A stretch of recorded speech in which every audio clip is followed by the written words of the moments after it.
algo extraordinário fosse acontecer. Mas então, uma voz no rádio quebrou o silêncio a bordo. Movimento incomum a este bordo. O que parecia ser apenas um tronco à deriva começou a se mover contra a corrente, revelando garras e uma juba encharcada. A bordo, ninguém conseguia explicar. E o que veio depois desafiaria tudo o que sabiam sobre o possível.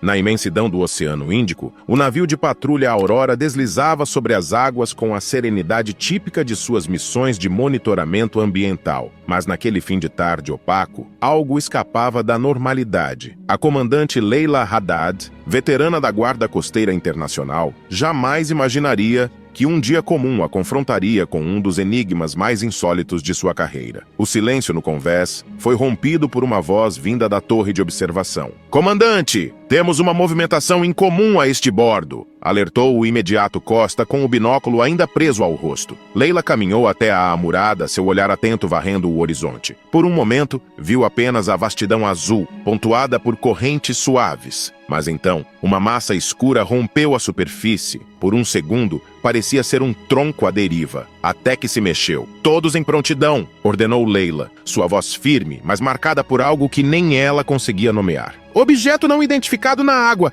Aproximem-se com cautela." A tripulação agiu com precisão treinada, ocupando seus postos. O clima, antes morno e quase entorpecido, agora vibrava com tensão. Entre os que se aproximaram estava a doutora Elisa Monteiro, especialista em fauna marinha, cuja experiência com resgates de animais em alto mar a tornava uma figura indispensável em situações fora do padrão. "O que acha que é?" perguntou o imediato Costa, notando a inquietação de Elisa. Ela hesitou. "Não faço ideia. Não parece ser cetáceo e não é destroço. Está se movendo contra a corrente?" Então, a massa escura rompeu a água com força, revelando garras, membros e uma juba ensopada. "Santo Deus!" murmurou Elisa empalidecendo. "É um leão!" Um silêncio absoluto caiu sobre a ponte de comando.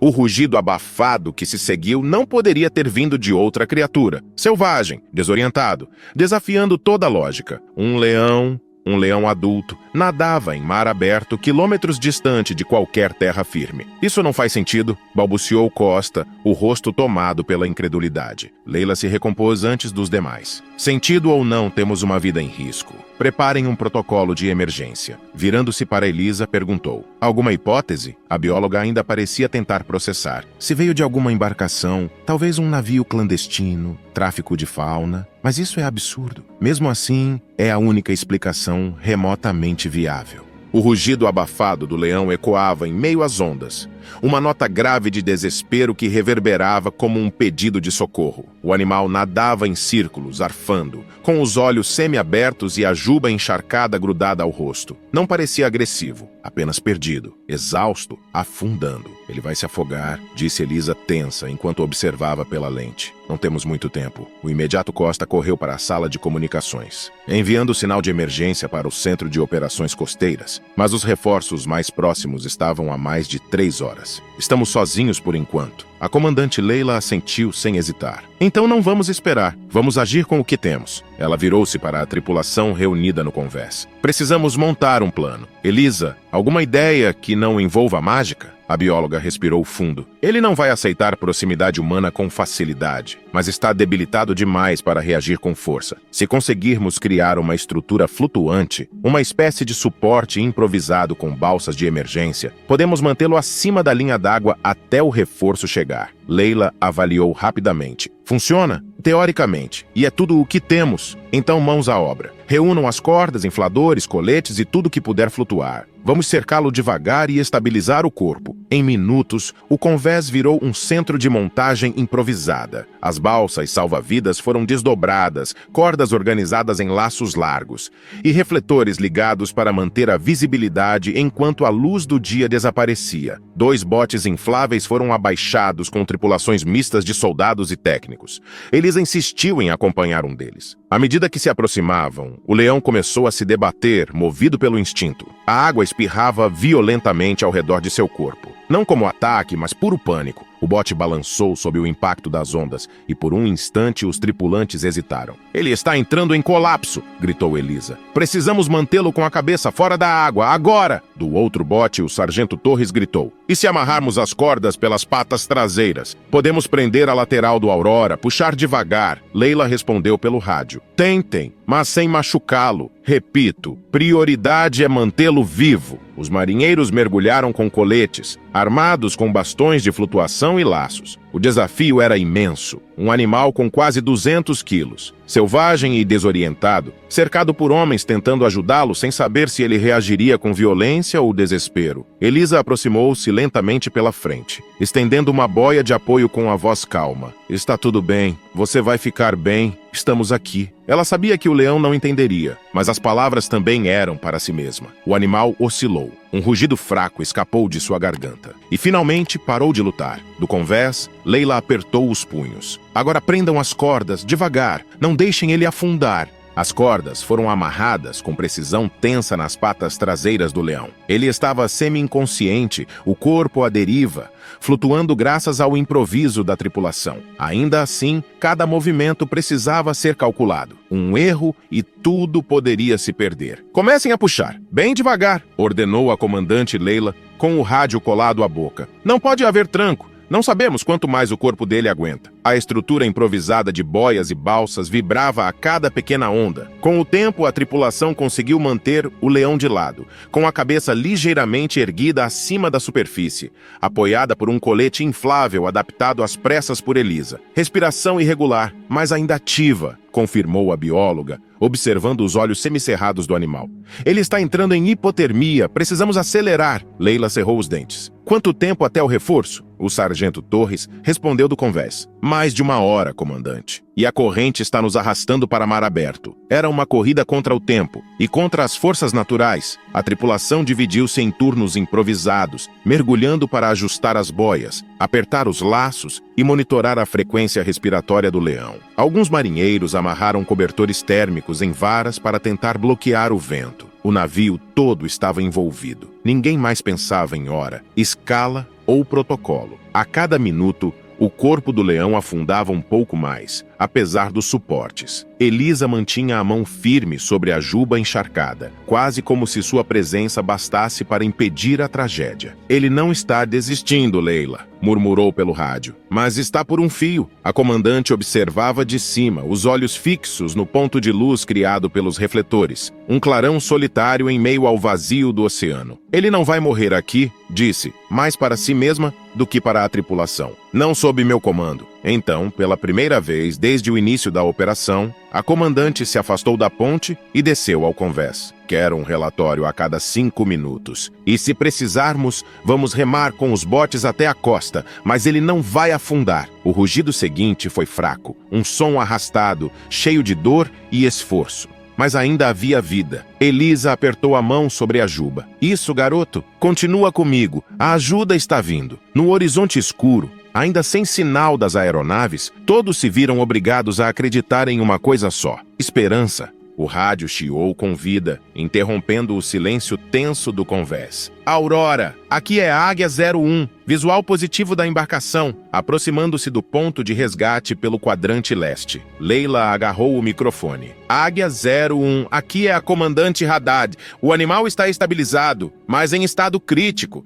Requer evacuação imediata. Confirmem capacidade de carga." "Confirmado. Helicópteros de transporte pesado com suporte veterinário a bordo, iniciando manobra." As palavras foram recebidas com uma onda silenciosa de alívio. Do convés ao bote, dos refletores às cordas, marinheiros e técnicos se entreolharam com olhos marejados e mãos calejadas. Eles haviam resistido e agora, talvez, tivessem uma chance real. 2 helicópteros surgiram sobre as ondas, seus rotores rugindo como trovões ao rasgar o céu da madrugada. Os fachos de luz atravessaram o oceano até encontrarem o ponto de resgate, criando uma aura surreal ao redor do leão, imóvel, mas ainda vivo. "Equipes de apoio, preparem o arnês", ordenou Leila, "e informem os mergulhadores. Essa parte vai exigir precisão absoluta." As correias foram trazidas em uma lancha auxiliar. 3 mergulhadores se posicionaram ao redor do leão, guiando as tiras sob seu corpo com o cuidado de quem segura uma vida nas mãos. Cada ponto de apoio foi verificado.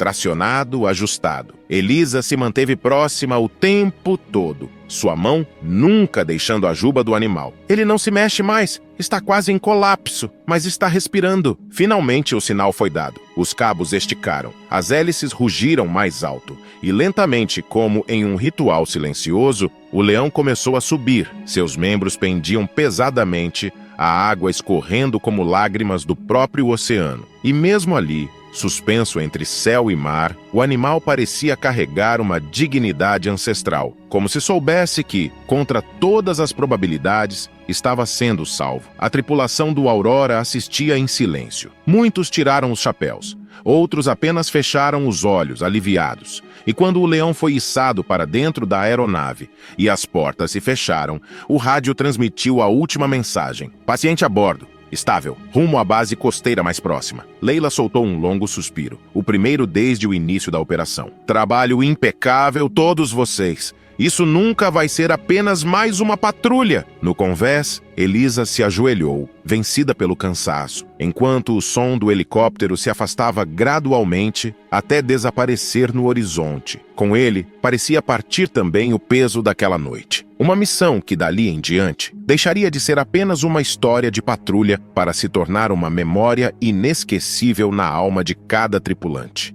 Do outro lado da missão, a areia escura da costa recebeu o helicóptero como se fosse um altar silencioso. As hélices giravam mais lentas, já em desaceleração, enquanto as equipes de resgate aguardavam informação, macas adaptadas, cobertores térmicos, ferramentas improvisadas. Assim que os rotores cessaram por completo, o arnês começou a descer e o corpo imenso do leão, agora imóvel, foi cuidadosamente baixado até o solo firme. Todos prenderam a respiração. Então, com um esforço lento, quase cerimonial, o leão ergueu a cabeça. Seus olhos percorreram o horizonte como se confirmassem, enfim, que haviam sobrevivido. E em seguida, ele soltou um rugido rouco, fraco, mas cheio de vida, que ecoou pela baía silenciosa. Houve um momento de pura emoção. Um marinheiro enxugou discretamente os olhos. Outro, de joelhos na areia, apenas sorriu. Elisa colocou a mão sobre o peito e Leila, de pé ao seu lado, apenas disse: ele voltou. Veterinários se aproximaram com cautela, enquanto a tripulação do Aurora observava de longe, ainda sem conseguir acreditar no que haviam feito. Ninguém ali tinha treinamento para resgatar um predador terrestre em alto mar, mas fizeram, e salvaram uma vida que, segundo qualquer lógica, jamais deveria estar ali. O leão foi transferido para um centro de reabilitação temporário, onde teria abrigo, cuidados e monitoramento. As investigações sobre sua origem se intensificaram. Havia hipóteses: um navio ilegal de transporte de fauna exótica, tráfico abandonado no mar, ou até mesmo fuga de alguma embarcação privada não registrada, mas nenhuma resposta definitiva. No fim, talvez a explicação fosse menos importante do que o que aquele animal representava: uma chance de fazer o certo, mesmo diante do impossível. Na manhã seguinte, a tripulação do Aurora desembarcou próxima à base costeira, onde o leão havia sido transferido durante a madrugada. Ele agora se encontrava em uma área isolada e segura, construída às pressas pelas equipes de conservação, cercada por barreiras discretas e monitoramento constante. Estava sob cuidados veterinários intensivos, longe do alcance direto de pessoas. De longe, Leila e Elisa puderam vê-lo repousando sob uma lona esticada como sombra provisória. Seu corpo ainda úmido, mas a respiração mais ritmada. Ele os ignorava como faria com qualquer outro humano, sem qualquer vínculo, e aquilo era um bom sinal. Vai se recuperar, disse Elisa de braços cruzados, mas quando estiver forte de novo, vai precisar ser realocado para uma reserva adequada, o mais longe possível de gente. Leila assentiu. Ele pertence ao mundo dele. A gente só fez a parte que nos cabia. Ainda havia dúvidas sobre sua origem. As investigações seguiam. Alguns indícios apontavam para um navio não autorizado, envolvido com transporte ilegal de animais selvagens. Talvez o leão tivesse escapado, ou, mais cruelmente, sido jogado ao mar quando o tráfico foi descoberto. Mas agora ele estava vivo, e isso já era muito. Antes de partirem, a tripulação do Aurora observou em silêncio o leão sob a lona, imóvel, mas respirando, e dessa vez não como símbolo de fragilidade, mas de resistência. Naquele dia ninguém voltou o mesmo para o navio, não por causa do que enfrentaram, mas por tudo o que escolheram fazer diante do inesperado.